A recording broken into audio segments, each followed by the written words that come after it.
নমস্কার, আমি দিদির ইচ্ছে থেকে দিদি আবারও চলে এলাম তোমাদের সামনে আবারও একটা ভিডিও নিয়ে।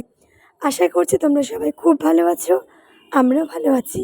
তো চলো তোমাদের সাথে যে ভিডিওটা শেয়ার করব, গত রবিবারে তো আমার বাবানের জন্মদিন ছিল, তোমরা সবাই জানো। তো জন্মদিনের আগের দিন আমি বাড়িতে একটুখানি গুরু মহারাজের অনুষ্ঠান করেছিলাম। তো সেটাও ছোট্ট একটু করে তোমাদের সাথে শেয়ার করেছিলাম, কিন্তু পুরোটা শেয়ার করে ওঠা হয়নি। তো সেই ভিডিওটাই আজকে তোমাদের সাথে থাকছে।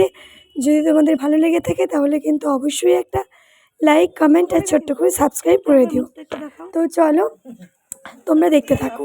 দেখো, ঠাকুরের ওখানে তো আমার শাশুড়ি মা সব কিছু গোছগাছ করছিল, আর এদিকে দিদিভাই ভাজছিল লুচি, আর পাশে খুকু কাকিমা, পলি কাকিমা, আমি আর আরেকটা কাকিমা সবাই মিলে বসে গেছি এখানে ময়দা মাখতে, বেলতে, গুলি করতে। তো যাই হোক, আমরা এই সাইডটা করছিলাম, আর শাশুড়ি মা ঠাকুরের পুজোর দিকটা সারছিল।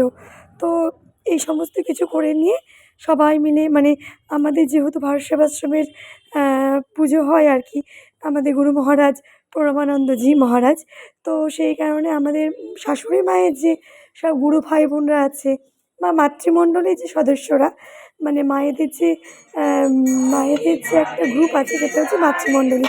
তো সমস্ত মাতৃমণ্ডলীর কাকু কাকিমারা বা মাসি মেশোরা সবাই এসে নিজেদের মতো করে নিজেরা গোছগাছ করে নিয়ে অলরেডি পুজোতে বসে গেছি। আর আমরা তো ওদিকটা গোছগাছ করে নিয়ে আমরা বসে গেছি গুরু মহারাজের কাছে। অনেকক্ষণ আমরা বসলাম, ধ্যান করলাম, মানে যার যে নিয়ম থাকে আর কি, সেগুলো কমপ্লিট করে নিয়ে শাশুড়ি মায়ের যে সব মানে দাদা দিদি অর্থাৎ আমার কাকু কাকিমারা সবাই মিলে আমার ছোট্ট সোনাকে আশীর্বাদ করে দিল। তারপর আশীর্বাদ করে দেওয়ার পরে আমরা ওনাদের জন্য, মানে সবার জন্য আর কি, ঠাকুরের তো ভোগ প্রসাদ ছিলই।